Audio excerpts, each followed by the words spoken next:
Welcome to, and the question is today's question is one of my parents is a Christian, the other one isn't. Who do I follow?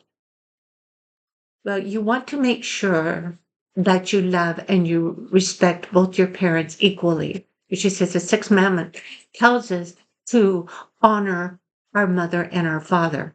It doesn't say whether that it matters if they're a believer or not. We are just to honor our parents.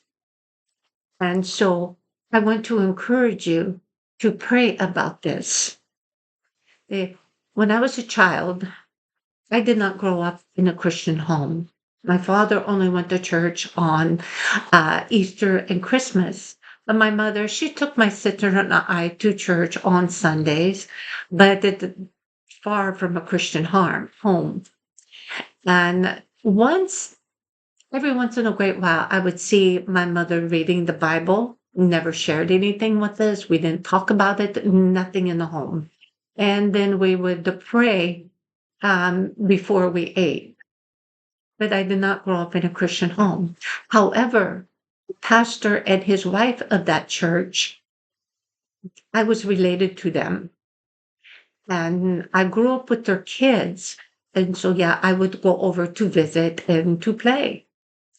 And so what I remember, there was a stark contrast in the two homes. Yeah, I grew up in a happy, safe home. But when I would go to their house, it was a whole different kind of happiness and a whole different kind of safe feeling. They could be in the middle of a little bit of chaos, and there was still so much joy and togetherness. When something would go wrong, that family would come together, and the first thing they do, they would pray about it. And then they would talk about it. And things always ended happily and joyfully.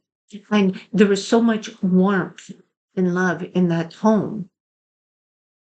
In my house, it was, this is the law and you will obey it, which was fine. I grew up in a strict home, but I was always drawn to my cousin's home. It was different. I felt so good, so happy.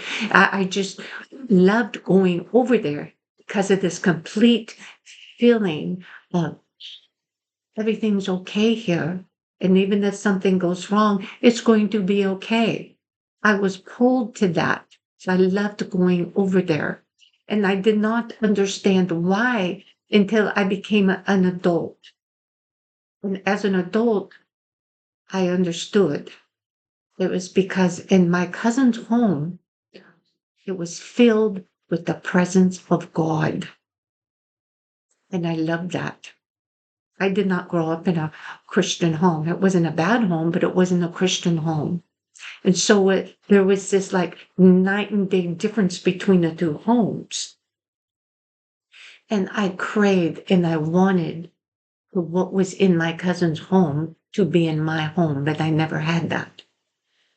There's a sense of feeling a deep sense of safety, of contentment, of joy, of warmth, of love that I could not feel in other places. But that is wise because the presence of the Lord was there. Now, it can be a real power struggle on your emotions when you're trying to decide who or what do I follow? Who do I believe? You know, but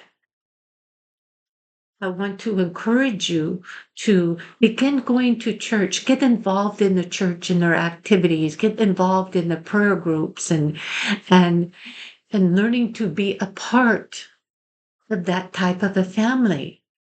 You don't have to be related to them. The church can become your spiritual family to experience everything that you feel that may be missing, a joy that never goes away no matter how far down you get.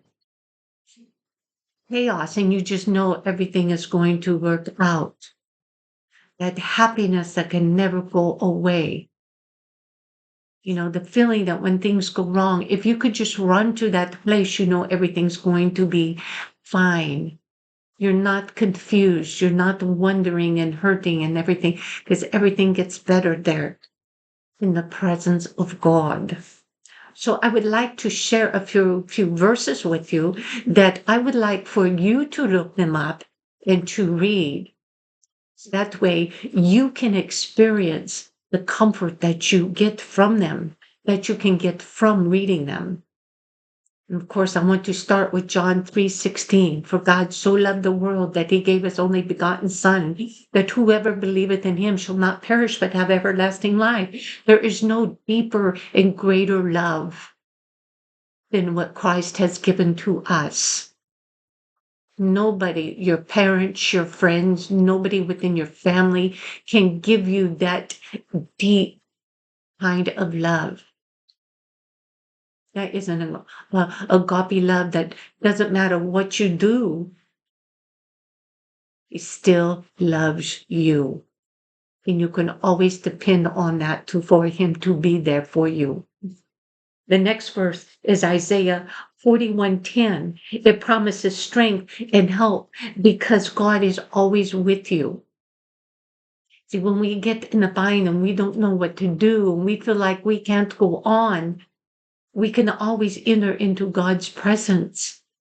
And he will light that path. He will show us the way, and he will give us the strength to do whatever it is that we need to do to keep going forward. And in Philippians 4:7, it speaks of the peace of God who is guarding your heart and your mind.